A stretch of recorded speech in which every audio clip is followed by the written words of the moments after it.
आरोप देखील केला की मुंबईतील काही हनुमान मंदिरांच्या ठिकाणी अतिक्रमणाच्या कारवाईच्या नोटिसा देण्यात आल्या आहेत. मग सरकार निवडणुकीपुरतं जय श्रीराम जय हनुमानच्या घोषणा देत आहे. एकही मंदिर तुटणार नाही, एकही हनुमान मंदिर पाडलं जाणार नाही, हा हिंदूंना शब्द आहे.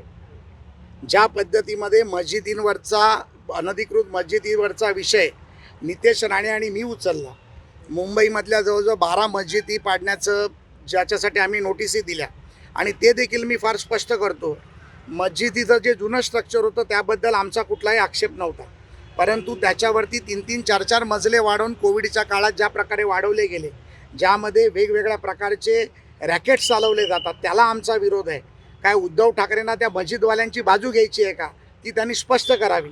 आम्ही मस्जिदी पाडणार आणि मंदिरं वाचवणार हे निश्चित आहे. खरं तर संजय राऊतांनी पालिका निवडणुकीसाठी आता स्वबळाचा नारा दिलेला आहे. ते संजय राऊत म्हणजे एकला चलोरेची भूमिका आहे, हम दो हमारे दो. मी आणि माझं कुटुंब, माझा परिवार. आता त्या चौघांच्या पलीकडे कुठला राहिला नाही. फॅमिली प्लॅनिंग सोडली तर संजय राऊत 5वा येईल. त्यामुळे त्यांना एकला चरवल्याशिवाय काही मार्ग नाही. काँग्रेसला कळून चुकलं आहे की उभाटाची, उद्धवजींची मुंबईमध्ये, महाराष्ट्रामध्ये राजकीय अवकात किती आहे. त्यामुळे त्यांना काँग्रेसच बरोबर घेणार नाही. पवारसाहेबांची भूमिका लवकरच कळेल. त्यामुळे एकला चलोरेशिवाय त्यांना पर्याय. पण त्याने आज एक गंभीर आरोप केला किंवा एक गंभीर दावा केला की भाजपचं ऑपरेशन लोटस अजूनही सुरू आहे. त्यांनी अजितदादांना सांगितलेलं आहे की शरद पवार गटाचे किमान 5 खासदार पुढा, मग प्रफुल्ल पटेलांना मंत्रिपद दिलं जाईल. तुम्हाला मी म्हटलं ना, झूट बोल पण नीट बोल आणि रेटून बोल, ही संजय राऊतांची सवय आहे. आणि मला तर कधी कधी मीडियाचं देखील आश्चर्य वाटते की मीडिया त्यांना एवढं महत्त्व का देते. कारण ज्या माणसाच्या पाठीचा कणाच मोडलेला आहे त्या माणसाला जास्त महत्त्व देऊन त्याचं ऐकण्याचं काही कारण नाही.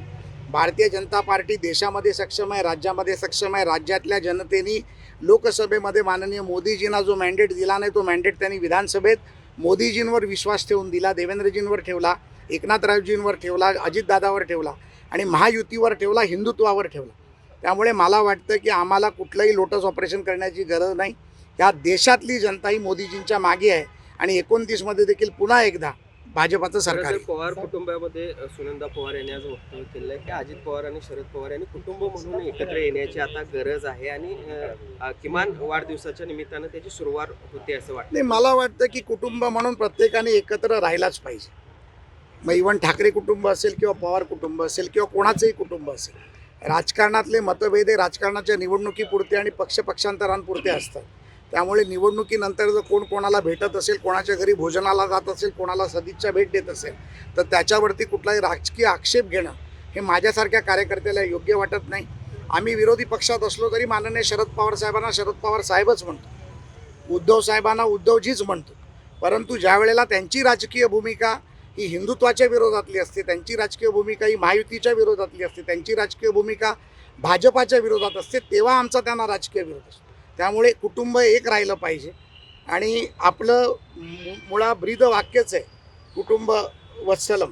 त्याच्यामुळे कुटुंब एक राहिलं पाहिजे, हा देश एक राहिला पाहिजे. देशाच्या एकात्मतेसाठी आपण लढलो पाहिजे आणि एक आहे तो सेफ आहे. या माध्यमातून आपण पुढे गेलो पाहिजे. परभणी घटनेचे पडसाद राज्यभर उमटतात. आज सोलापूरमध्ये मुख्यमंत्र्यांच्या पुतळ्याचं देखील दहन केलं. नाही, मला वाटतं की परभणीच्या घटनेच्या बाबतीत काल माननीय मुख्यमंत्र्यांनी त्यांची भूमिका स्पष्ट केली. आरोपी पकडला, आरोपी मनोरुग्ण आहे हे कळलं, त्याच्यामागे कोण आहे याची चौकशी होते. काही राजकीय पक्ष त्याची पोळी बाजू इच्छित असतील तर ते त्यांनी करू नये. संविधानाचा आदर हा सर्वांनी केला पाहिजे. परमपूज्य डॉक्टर बाबासाहेब आंबेडकर हे आपले सर्वांचे दैवत आहेत. त्यांनी दिलेलं संविधान हे आपल्यासाठी गीता भगवद्गीतेप्रमाणे आहे. त्यामुळे त्या संविधानाचा सन्मान देखील त्यांनी केला पाहिजे आणि संविधानाचा ज्यांनी अपमान केला त्याला सोडलं देखील नाही पाहिजे. वन नेशन वन इलेक्शन संदर्भात चर्चा सुरू झालेली आहे, काय नेमकी भूमिका असेल? निश्चितपणे वन नेशन वन इलेक्शन हे झालं पाहिजे. देशाची अर्थव्यवस्था टिकवायची असेल तर आपण पाहिलं तर 5 वर्षात अनेक निवडणुका होतात. त्या निवडणुकीमध्ये यंत्रणा कामाला लागते, पोलीस अधिकारी कर्मचारी कामाला लागतात, पैशाचा चुराडा होतो. अशा परिस्थितीवरचा यंत्रणेचा भार कमी होईल, पैशाची अपव्यवस्था कमी होईल आणि लोकांना पर्याय राहील की बाबा नगरसेवकापासून, आमदारापासून लोकसभेपर्यंत मला कोणाला निवडून द्यायचं. ग्रामीण भागात नगरपंचायत, जिल्हा परिषद, आमदार आणि खासदार कोण द्यायचं आहे, शहरामध्ये नगरसेवक, आमदार आणि खासदार कोण निवडून द्यायचं. त्या विचाराने, विकासाच्या भावनेने काम करणाऱ्या कार्यकर्त्याला त्याचा फायदा मिळेल. भारतीय जनता पार्टीमध्ये कुठलाही कार्यकर्ता हा स्वतः शपथ घेणार की नाही घेणार हे ठरवत नसतो, हे भारतीय पक्षाचं नेतृत्व ठरवत असतं. ज्याचं नाव माननीय अमित भाईंकडनं आणि माननीय मोदीजींकडनं देवेंद्रजींकडे येईल त्यांना रात्री फोन जातील आणि ते उद्या शपथ घेताना आपल्याला टी व्हीवर पाहायला मिळतील. कधी होणार याची उत्सुकता लागलेली होती. अखेर उद्या हा मंत्रिमंडळ विस्तार होतो. कसं बघता, ज्या पद्धतीचं मॅन्डेट मिळालं आणि आता मंत्रिमंडळ विस्ताराबद्दल जशी उत्सुकता तुम्हाला आहे तशी आम्हाला देखील आहे. आम्ही देखील ऐकतोय की उद्या होईल. मला वाटतं की निश्चितपणे राज्याचे उपमुख्यमंत्री अजित पवारांनी काल दिल्लीमध्ये सांगितलं की 14 तारखेला संभाव्य मंत्रिमंडळाचा विस्तार होईल आणि राज्याचे मुख्यमंत्री व आमचे नेते देवेंद्रजींनी देखील त्याचं भाकीत केलं. मला अशी अपेक्षा आहे की उद्यापर्यंत निश्चितपणे मंत्रिमंडळाचा विस्तार होईल आणि या राज्यामध्ये ज्या पद्धतीमध्ये या महाराष्ट्रातल्या जनतेने, खास करून कोल्हापूरकरांनी आणि पश्चिम महाराष्ट्राने देखील भारतीय जनता पार्टी महायुतीला जो 100 मॅन्डेट दिला आहे, हा जो अहंकार होता कोल्हापूरमधल्या काही नेत्यांचा, काँग्रेसच्या पदाधिकाऱ्यांचा, तो अहंकार बुडवण्याचं काम या कोल्हापूरकरांनी केलं. त्यासाठी त्यांचं मनापासून मी आभार मानतो. आणि या मॅन्डेटनी ज्या पद्धतीमध्ये महाराष्ट्रामध्ये संपूर्णपणे देवेंद्रजींना एक हाती सत्ता देण्याचं काम केलं, त्यामध्ये महायुतीचं सरकार आलं आणि देवेंद्रजी मुख्यमंत्री झाले, त्यासाठी माता जगदंबेला मी मनापासून प्रार्थना करतो.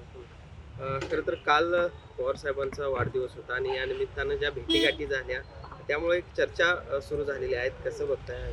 नाही, मीही त्या बाबतीत ट्विट केलं होतं, तुम्ही पाहिलं असेल. खरं तर शरद पवार हे राज्याचे ज्येष्ठ नेते आहेत आणि महाराष्ट्राची संस्कृती परंपरा राहिली आहे की जी काय भांडणं असतात ही निवडणुकीपुरती असतात, ही मतभेद असतात, तात्विक असतात, हे मनभेद नसतात. आणि पवारसाहेबांसारख्या ज्येष्ठ नेता ज्यांनी केंद्रात कित्येक वर्ष राज्य केलं, देशाच्या राजकारणामध्ये आज देशाचे पंतप्रधान देखील नरेंद्र मोदीजी देखील पवारसाहेबांना त्यांचे गुरु म्हणून मानतात. अशा वेळेला पवारसाहेबांना कोणीही भेटणं, याचा राजकीय अर्थ काढणं हे चुकीचं आहे. आम्ही पवारसाहेबांना त्यांच्या 85व्या वाढदिवसासाठी मनापासून शुभेच्छा दिल्या आणि त्यांनी 100 पार करावी ही मी मनापासून त्यांना शुभेच्छा देतो. तर स्थानिक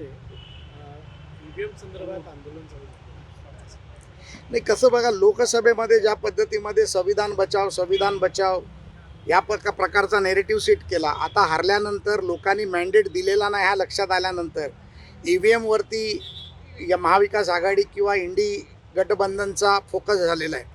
मला वाटतं की ज्या पद्धतीमध्ये EVMवरती जसे महायुतीचे लोक निवडून आले तसेच इंडी आघाडीचे लोक देखील निवडून आले, प्रियांका गांधी देखील निवडून आले. मग एवढं वाटत असेल तर पहिलं त्यांनी राजीनामा द्यावा आणि पुन्हा निवडणुका घ्याव्या. हा लोकांमध्ये भ्रम निर्माण करायचा, लोकांमध्ये परसेप्शन क्रिएट करायचं, लोकांना गुमराह करण्याचं काम हे इंडिया आघाडी आणि महाविकास आघाडी करत आहे, ज्याचा आम्ही निषेध करतो. तर प्रियांका गांधींनी या EVMवर आज लोकसभेमध्ये आव्हान दिलं EVMला आणि राजा घाबरतोय अशा पद्धतीचा आरोप किंवा टीका केली मोदींनी. खरं तर जंगलामधला राजा एकच असतो आणि तो राजा नरेंद्र मोदी आहे. प्रियांका गांधी या फार मोठ्या घराण्यातल्या आहेत, गांधी फॅमिलीचं त्यांच्या मागे वलय आहे, त्यामुळे मोदींवरती आरोप केल्याशिवाय त्यांचं अस्तित्व टिकू शकत नाही हे त्यांना माहिती आहे. परंतु मला असं वाटतं की EVMच्या बाबतीत सुप्रीम कोर्टामध्ये 5 ते 6 निकाल झालेले आहेत, ज्यामध्ये इलेक्शन कमिशन ऑफ इंडियानी देखील एक आवाहन केलं होतं की ज्याला कोणाला वाटतं त्यांनी EVM हॅक होतं हे सिद्ध करून दाखवावं. या बाबतीत केजरीवालांनी देखील प्रयत्न केला पण तो हाणून पडला. सुप्रीम कोर्टाने याचिका फेटाळल्या. यानंतर जर मोदींवरती EVMला धरून जर कोण आरोप करत असतील तर या देशाच्या इतिहासामध्ये ज्या वेळेला विरोधकच नव्हते त्यावेळेला जवाहरलाल नेहरूंनी 3दा पंतप्रधान पदाची शपथ घेतली आणि नरेंद्र मोदी हे एकमेव व्यक्ती असा आहे त्या देशामध्ये प्रचंड 55 लोकांचा एक पक्ष एकत्र झाला, इंडिया आघाडी बनवली, त्यानंतर देखील 3ऱ्यांदा देशाचे पंतप्रधान पदाची शपथ घेणारे नरेंद्र मोदी हा वाघ आहे. बांगलादेशातील हिंदूंवरील अत्याचार होत आहेत, केंद्र सरकारची नेमकी भूमिका काय असा सवाल उद्धव ठाकरेंनी उपस्थित केला. मला असं वाटतं की बाडग्यांनी या बाबतीत बोलू नये. ज्यांनी स्वतः डोक्यावरती मुसलमानांची टोपी घातली आहे त्या बाडग्या उद्धव ठाकरेंनी माननीय मोदीजींना विचारण्याचा अधिकार संपवून बसलेले आहेत. वोट जिहादच्या माध्यमातून मस्जिदीतून फतवे काढून मताची भीक मागणारी शिवसेना उबाटा यांनी बांगलादेशातील हिंदूंवरती बोलावं हे लज्जास्पद आहे. ज्या बाळासाहेबांनी कैलासवासी शिवसेना प्रमुखांनी हिंदुत्वासाठी लढले, गर्व से कहो हम हिंदू आहे म्हणून म्हटले, आणि ज्यांनी सांगितलं होतं की वेळ प्रसंगी काँग्रेसबरोबर जायला लागलं तर शिवसेना नावाचं दुकान बंद करीन, ते दुकान आम्ही बंद केलंच शिंदे साहेबांना बरोबर घेऊन, पण उद्धव ठाकरेला ते बोलायचा अधिकार नाही आहे. मला उद्धवजींना हे विचारायचं आहे, आज संध्याकाळची 6ची नमाज ते कुठे पडणार आहेत ते त्यांनी सांगा.